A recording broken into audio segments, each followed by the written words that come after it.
wonderful to see all our Northwest London friends here today.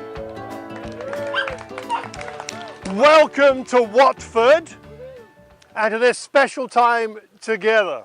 Now, before we go any further, I have some questions to ask. And there are prizes for correct answers. Right. Now, first question, you have to be younger than preteen to answer this question. Younger than preteen. First question, what is the name of this park? Yes. Has it slipped out of your mind?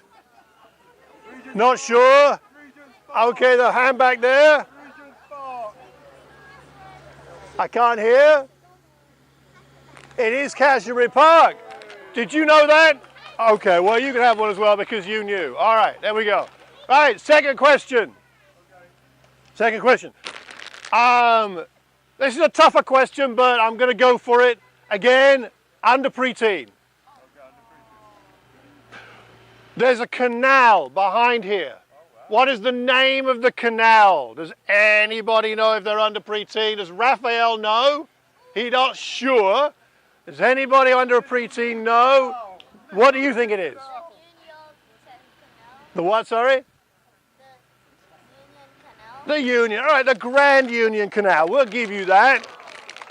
Excellent. There you are. Not bad, huh? Most of the adults didn't know that, did you?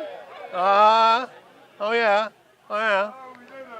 Okay, this is for anybody, including preteens. All right, we'll include the preteens. There is, as well as the canal, there is a river behind me. What is the name of the river if you are a preteen or younger? Sharon. Do you know? What do you think it's called? The River Gate is the correct answer. I'm impressed. I'm impressed.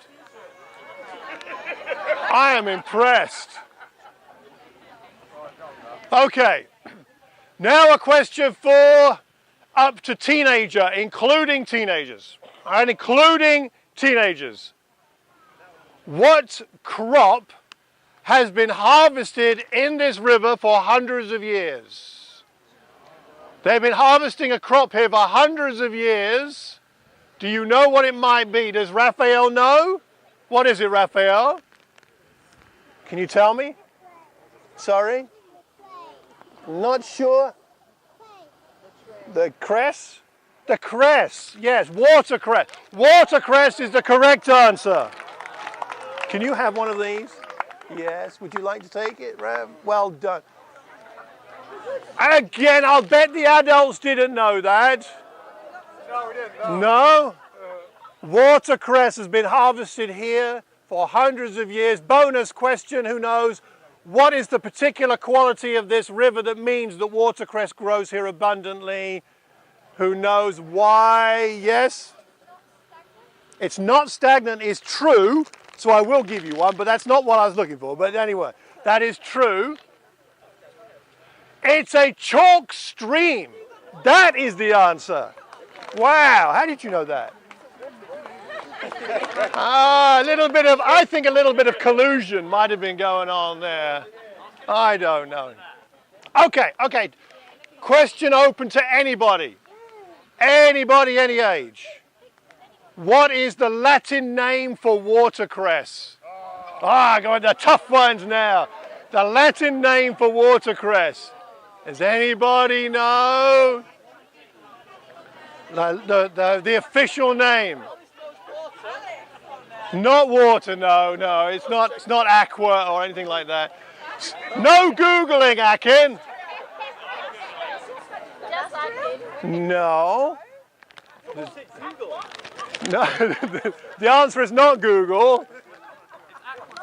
It's not aqua, no, because it's not Canadian. Okay, the first word sounds like, it has the same ending as medium, kind of. No, was that? Google. Did I say Google? You did Google. I said no Google. Is what okay, it's okay because I'm a graceful man. All right. Demonstrating grace there. Nasturtium. It's a nasturtium officinale. How about that? I thought someone would know. Okay, and this might need a Google, but if anybody knows it without Googling, I'll be very impressed. What does the word nasturtium mean literally? Does anybody know what nasturtium actually means? Nostalgia. No, someone can Google it then. First one to Google it. What does nasturtium actually mean? Someone's got their Google app out. Nothing to do with water. No. Come on, somebody. Find it. Yeah, but what does it mean literally, the word nasturtium in the Latin? Has anybody found it? No? You mean Google doesn't have all the answers? Living plant. No. No, it means twisted nose is what it means. Okay? I said twist. Especially for you. Twisted nose. Now listen, don't say you don't come to church and don't learn anything. You've all learned something today.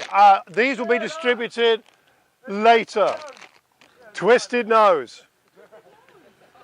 The first time it was used for medicinal purposes was Hippocrates in 400 BC, and in the Greek area. It's funny. We come down to the river here, and there it is right there. I mean, that is the River Gade, right there.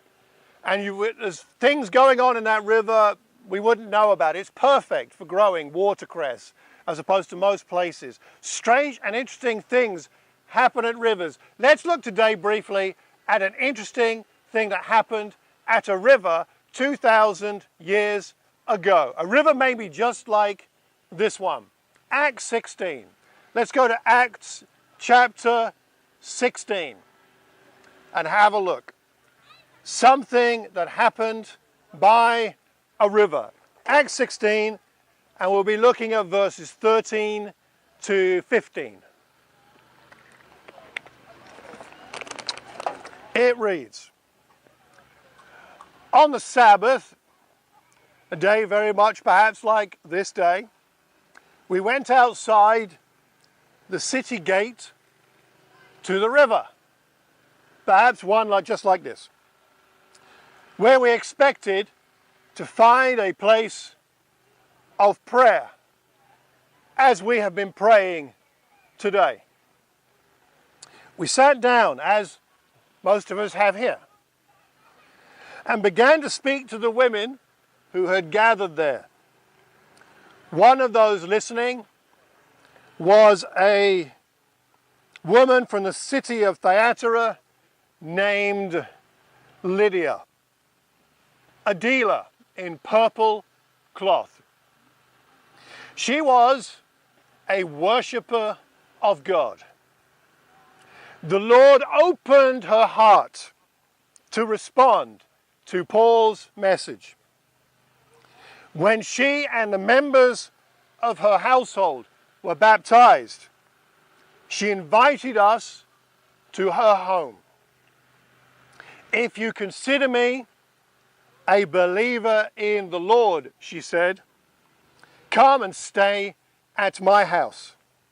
And she persuaded us.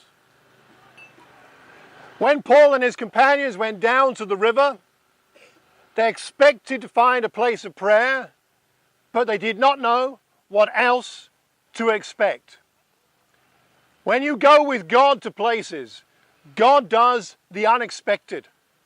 God does often more than we expect. They went to the river and someone ended up getting baptized, just like today. And a young man is going to be baptized today. Steve's come here to be baptized, amongst other things. And we're all going to share more in that a bit later. I'm so excited for you, Steve. And that's exactly what happened 2,000 years ago. And a gathering not dissimilar to this, at a river not dissimilar to this, they gathered to pray, and then someone got baptized. Her and her whole household. And I wonder at what expectations we've come with coming here today.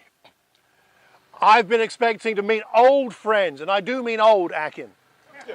I've been expecting to see a number of children who I remember being this tall, seem to have grown to this tall in what seems like a few weeks. I've been expecting nice weather. I've been expecting a good picnic made for me by my wonderful wife. I'm expecting lots of things, but what might God be doing, preparing, that I wasn't expecting? The question should be more in our minds, what's the unexpected that God might be doing today, rather than, is God going to fulfill my expectations? What will God say to you? I'd like to encourage you, as we just finish this off in a moment, to open your heart to something from God. Whether you've got a lot of faith or not much faith, whether you come here as a regular member of these congregations, or whether you don't often come, or you used to come and you don't often come anymore, or you've never been before, or you're young or old, I encourage you to open your mind, like Lydia opened her heart to Paul's message, to open your heart and open your mind to whatever God might have to say to you today. Who knows what that might be? You know, it's said that this world is getting more and more materialistic. Actually, I don't think that's the case. I think the world is becoming more and more disillusioned and is putting material things in the place of where the vacuum is of finding things that are fulfilling and meaningful. And what we find with someone like Lydia in this passage is she had a lot of worldly success. She was a dealer in purple cloth, and she had a household under her, which indicates she was wealthy and well respected in her society. Yet she knew there was something still missing. See, religion might be something that people don't trust very much, but spirituality is still very much alive in the hearts of all of us here today. When you talk to people, even people who've never been to church, and you ask them whether they have a faith or a belief in something beyond what we can see, they would say yes. But things get in the way. There's a river that's special in my life. When I was growing up, I lived in Kent, and I lived in the countryside. And I was there this week, which is why it's on my mind. My family going through a difficult time with health issues. I was with my father this week at the hospital, at the GP practice. My mother is pretty much immobile because she hasn't yet had a hip operation, and that was cancelled. My sister is in great deal of pain with a knee problem, and she was due to have a knee replacement, and that was cancelled. And then while I was there, the phone line went dead in my parents' house, so they couldn't phone out or anybody phone in. And this last Thursday, I drove my father to his cousin's funeral. His cousin died, and my father was there to participate in the funeral, and that took all day on Thursday. And my father has an infection, which means that he's in great discomfort and pain all the time and hasn't slept properly for a week, half an hour at a time, waking up, falling asleep. It's been a really tough time for them. And I was down doing my bit as the son to try and support them this week. And I was feeling rather overwhelmed. as hospital trips and medication to pick up and down to the GP and sorting out their phone problem and letting them use my phone to make their phone calls. And I wasn't sleeping. I didn't sleep because my dad didn't sleep and he needed me to help him with some things. And it was hot, too hot. And I just not used to this. And I felt really overwhelmed. And on Thursday afternoon, there was a little window of time, a space. So I went out for a walk. And I walked down the lane where I live. And I used to walk down that lane all the time when I was a teenager. In my teens, I'd go out for late night walks because I knew there was something bigger than life, but I couldn't find it. I couldn't discover it. Couldn't find the guides to help me. I couldn't find the people to teach me and show me. And I would go to church, but the answer didn't seem to be there. I'd read my Bible, and that confused me more than anything. So I'd walk down the lane in the dark, late at night, where I could hardly see my hand in front of my face. And I walked down that lane this Thursday afternoon, and I walked down to a river. There's a river at the bottom, and there's a small bridge over the river. And I sat on the parapet of the bridge, and I remembered that 42 years ago, I sat on that parapet, and I remembered that moment because I remembered at that time feeling a sense of despair. Can I ever find what life is really about? And I decided in the dark, bear in mind this is in the dark 42 years ago, in the pitch black, I decided I would jump into the river. I was wearing this kind of clothing. I had some trainers on my feet. And I don't know why. And it's not don't worry, I wasn't trying to commit suicide. It wasn't a deep river. The water came up to roughly my knees, and it wasn't a big bridge, but it was a river, and it was a strange thing to do. And you can psychoanalyze me if you like later. I don't even know why exactly I did it, but I think I did it. And I was thinking about this on Thursday when I sat on the parapet, thinking back to that time 42 years ago. The reason I did it is because I wanted to feel alive. It was a dumb, stupid thing to do. But for a moment, I felt alive. Because I felt that life had so much promise, but I couldn't find it. And so I would do anything to feel alive. And that was one of the things I did that night, just to feel alive. And isn't it a shame when we grab onto the material things of this world just to make us feel alive, when God has so much more for us? And we go from one relationship to another. We go from one job to another, to another. And none of these things in themselves are wrong, but they're the wrong source of satisfaction of what life is really about. Even we go from one church to another, or we go from one religion to another. We're just trying to feel alive. And God says, I know how you can feel alive. I have the greatest adventure in life available for you. But there's two things that need to happen. I'm going to finish with this. Two things need to happen. What needs to happen is what happened in this passage. The two things that need to happen is this. That one person is ready to listen and another person is ready to talk. Because in this passage we have Lydia who listened to the message. And we have Paul who is ready to tell her the message. All it needs is one person who's willing to listen and one person who's willing to speak the truth of God's word to give someone new life. And Lydia found that new life in the waters of baptism that day, 2,000 years ago. Just like Steve is going to do today. And like Lydia walked in and was submerged in the water, so will Steve do that. And so have many of us here today. And I would like to encourage you to remember what that was like and why you did it. Because you knew God was giving you new life. For any of us who haven't yet done it, whether you are in your second phases of life or whether you're a teenager, I would like just to say to you that the answer to your angst, the answer to your despair, your answer to the gap in your life is not to jump off a bridge in the dark. The answer is to listen to what God has to say. because what he has to say will change your life. Some of us have waded into the water. Some of us are still too wade into the water. But let's make sure that whatever we do, we look to God giving us the answers to what life is really all about. Thank you very much. Amen.